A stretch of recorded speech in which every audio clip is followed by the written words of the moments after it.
Hi friends, this is going to be kind of a chit-chat type of video. The topic is things that I feel brands have a hard time getting right. You know how sometimes there's products that come out and it's like every brand has their fill in the blank and they're all kind of equal. Let's say skinny brow pencils. And it seems like the makeup world pretty much has that one figured out, right? But then there's a lot of things where I feel like it's hard to land on something that suits these certain preferences that I have. So I thought this would be fun to chat about. I thought it'd be fun to see what you have to say in the comments section regarding these different topics. And maybe you've got a certain thing in mind that you can prove me wrong with, but these are just some things that I feel like personally I've struggled to land on a lot of really good things. Also, when I shoot videos, like I'm doing my makeup and I have the ring light on, and then when I shoot videos, I turn on two more lights here and the light back there, and the moment I did that, a really loud owl started going, hoo, hoo, hoo, hoo, hoo, hoo, hoo, hoo. Like there is an owl close to us. I don't know which tree, but like we've got trees right back there. I have disrupted the owl. It gives a hoot about this video. That's right. And I'm going to take a sip of coffee. Okay, which do you want to hear first? The face of the day or the actual topics I'm here for? I'll save the face of the day for last. I got some different things going on today. The first thing I thought about is a truly long wear lip liner, okay? I feel like there's only a handful of brands that are getting this one right.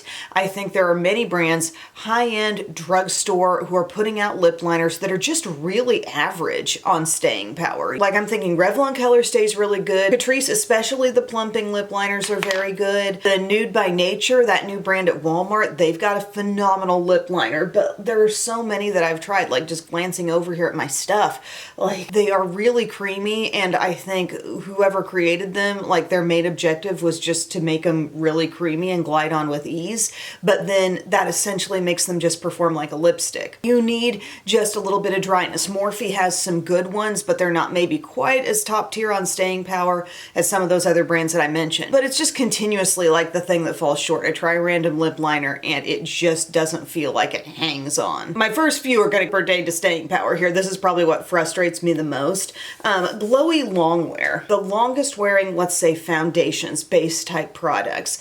The ones that are truly longest wear also happen to be matte. How about something that's glowy but still wears really well? Like I'm thinking of Catrice True Skin, which I'm peeved over the fact that we can no longer get our hands on Catrice True Skin foundation, but that one was pretty good. It wasn't out and out super glowy, but it was hydrating and it did wear a long time. I have pretty good luck with Neutrogena Healthy Skin. Does not even claim to be a long wearing product, but turns out to wear pretty well on me. But like, how about something that sets out to really have a glow, but truly adheres to the skin and wears a long time? There may be a few things out there, but generally speaking, I feel like that's a hard thing to nail. Here's another one. In your eyeshadow palettes, when there's some kind of sparkle, finding ones that truly adhere.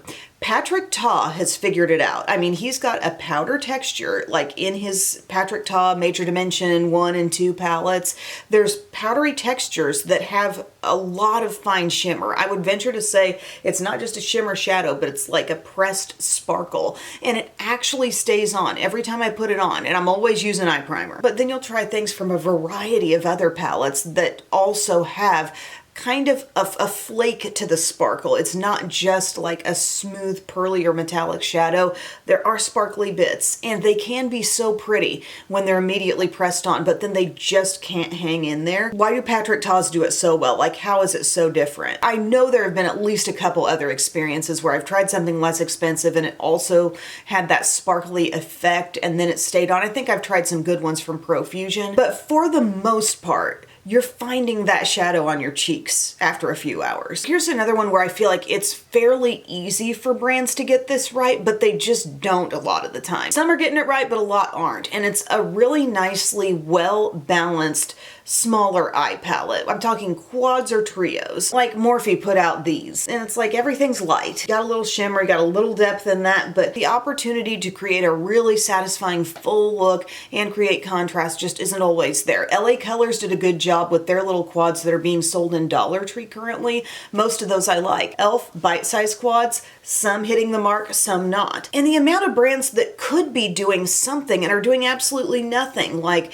L'Oreal, you know, let's put out some quads and trios. How about NYX doing more than just the palettes that are like the big square? Let's reignite this product concept and let's do it well, you know? Shimmering Sands gets a pass because it's been around forever. We know it's soft and subtle. Like, that's the soft and subtle one. Everybody else come in and like give us some more. Give us some contrast and some other things. Now, everything I've mentioned so far on my little post-it note here, like, I've had thoughts of brands that have done it right, but maybe a lot of things haven't worked out. Here, I'm not even sure I have a great example to share, but it's a travel brush set with everything you actually need. I'm always trying. I'm always testing. My curiosity has not died on this. I feel like it's got to be out there somewhere. It'll either be like all the eye brushes you needed, yeah, but then a key major face brush wasn't there, or vice versa. It'll be everything you need, but nothing to pack on the shadow with. No flat brush. Usually that's the flaw. I tried one from Morphe recently. You know, it was pretty good, but it wasn't ideal. It wasn't like, yes, and I would confidently take that on my next trip. I'd take it if I could add in like 3 more things. It's a strategic product though, right? Like, you shouldn't have to add in a bunch. If they were getting each brush exactly right, you wouldn't need to be adding in your own extras. I just feel like brands struggle with that a lot. Here's another big one of interest to me, might not be as priority level for a lot of people, but my lashes don't hold curl very well. And can we find more non-waterproof formulas that really and truly hold the curl? I don't like the task of removing actual waterproof mascara at the end of the day. Makeup removal already feels like kind of a chore. I don't want it to be an even harder chore, but how about like some mascaras that are just a traditional formula, or like a really good tubing mascara that gets on and locks in. Benefit Bad Gal Bang is pretty good about that, but then sometimes maybe it's just like some days I'll randomly coat it up more because I want a bigger look, and then I start to lose that curl a little bit. Just a regular old mascara that gets on there and freezes it, and also really looks like a lot. Today I'm wearing the Milani Highly Rated Fan Club, and it's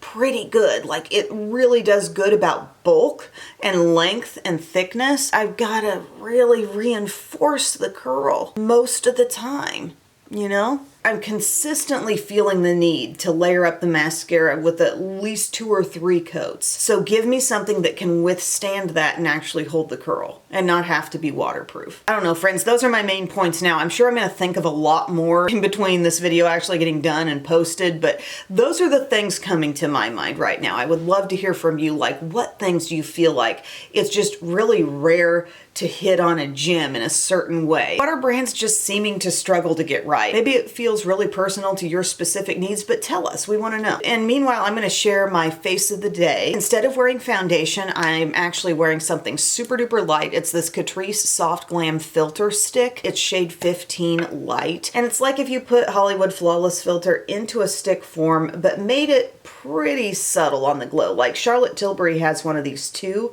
which I own, and it's much more like highly reflective, and this one's a little softer. The Catrice liquid product that's this way is also like a more subtle take on those products, but I just swiped it on all over and I thought, here goes nothing. That's my base today. And then I put on concealer too. Really loving this Essence Silky Blur. It's so good. Shade 100, very brightening on me, but I'm very much like enjoying the effect. And then I set that with my Catrice Soft Blur Matte Airbrush Powder. I can get a really brightening set with my under eye here, but use a brush with this because I feel like a puff just lays it down too heavily. And then I decided to turn it into a little powder foundation moment, and I used my HD Skin Matte Velvet 1R12, looks like this. I used this with a not so dense brush so that my application ended up fairly light, but like that really added to the coverage all over. Like really outstanding coverage on that product, and it's been underrated by me for a long time.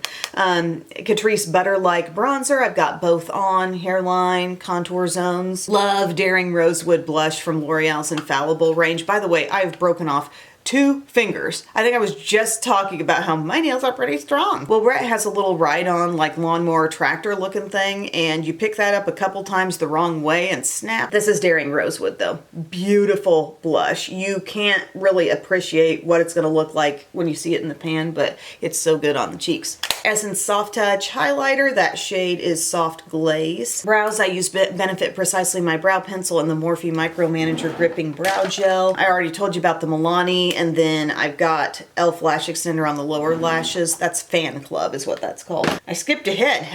e.l.f. Lock It Down Eye Primer, and for my eyeshadow, this is my first time using the ABH Haze palette. I really do plan to get into the navy, but I just went for a quicker, softer look today, so it's literally like this in my crease, and that center shade is on the lid, just very soft. Grabbed one of the glider sticks for my lower lash line. This is Dusty Rose. Looks just kind of like a soft muted brown. It's a matte. What kind of is setting this line apart is how they have certain shades that are just matte, you know, it's not got any shine to it. I know Laura Mercier has some like that, but most lines put out shadow sticks and it seems like there's just shimmer in everything. And then I used one of my lip liners that really does last, even with glosses and stuff on top, the Catrice Plumping Lip Liner. The shade is called Go All Out. So it's kind of a rusty brownish color. Then I put the Catrice Filler Supreme on top of that. It is Nude Not Rude. You saw that in the recent Catrice video, and that wraps up my look. So thank you friends so much for taking time to watch. I hope you're having a great day. Feel free to rant about what's missing in the makeup world down in the comments section, and I will see you soon. I love you. Bye.